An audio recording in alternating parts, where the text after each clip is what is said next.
Hello, friends. This is Dave Hurwitz, executive editor at ClassicsToday.com, here with great recent recordings of the classics, fabulous performances since the year 2000 that give us hope for the 21st century and foretell a happy future in the universe of classical music recording. Today, we're talking about Mahler's Ninth Symphony. Now, I've been reviewing, quite a bit of Mahler since this channel started 4 or so years ago. And most of those recordings are recent. Most of them sucked. Some of them were very, very good. A few were really outstanding. Here is one of the really outstanding ones. Symphony number 9 with Alan Gilbert and the Royal Stockholm Philharmonic Orchestra from 2009.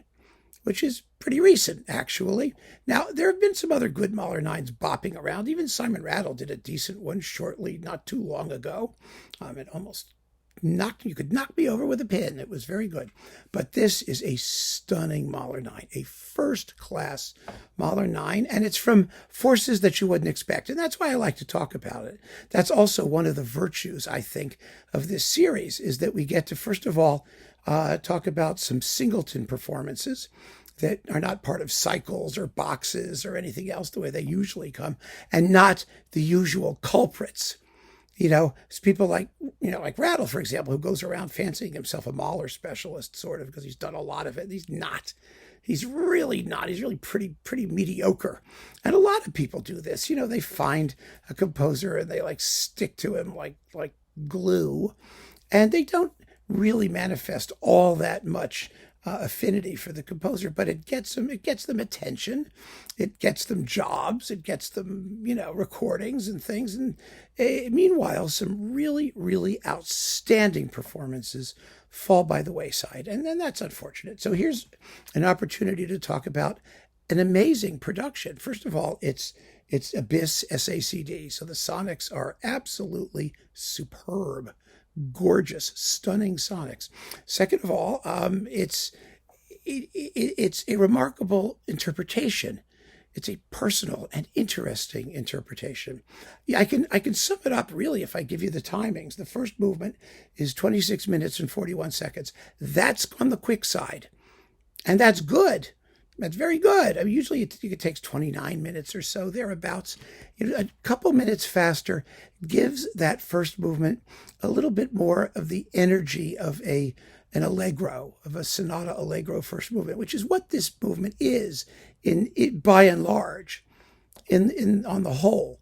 But this has a certain urgency, number one. It has a big first movement climax. It's very, very excitingly shaped, music is really hopping along. And then for that moment where Mahler marks, with the highest power, höchste Kraft, he really pulls back and nails it. Da, da, da, da, da. And then the accelerando and the descent into the maelstrom. Crash! It's very well done. Very, very well done. Very exciting. And then the part that comes after, which is the tough part, because then there's a lot of basically quiet, slow music, sort of recapitulatory in nature, and a big, long die-away coda. But he keeps it moving, Gilbert does, and all to the good. Okay, so then we have the inner movements. The second movement with its nicely contrasted 3 dances, the Ländlers and the waltz and all that. Very well done. A rondo burlesque that has lots of snap and snarl. Again, it's paced beautifully. The timings are 15 minutes and 13 minutes respectively for the inner movements. But then we get to the Adagio, and the question is, what do we do with this Adagio finale? Is it going to be super duper slow, like half an hour? Or is it going to be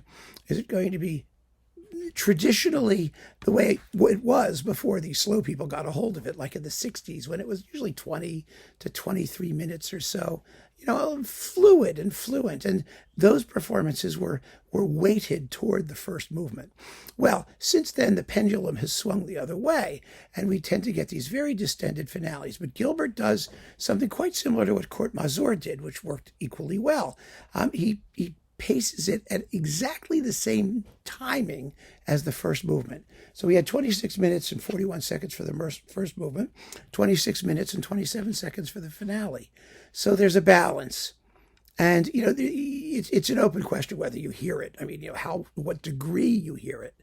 But he strikes a beautiful, beautiful balance between really crazy slow and that sort of fluidity that the music seemed to want a little bit more weight in the finale to make it a little bit more emotionally devastating.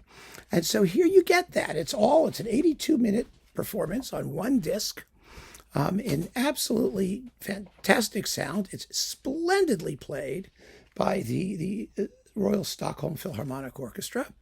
Like I said, it's a Singleton Mahler ninth, but it is a recent Mahler ninth.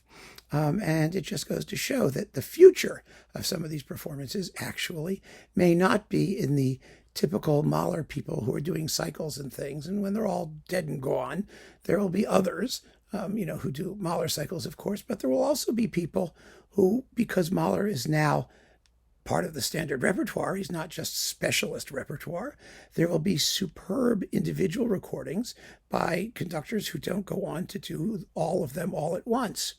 And this is an example of that. I hope this is what the future foretells, because I think it will be healthier for Mahler and we'll get many, many more interesting performances if conductors only do the pieces that really speak to them and don't try and do everything all at once.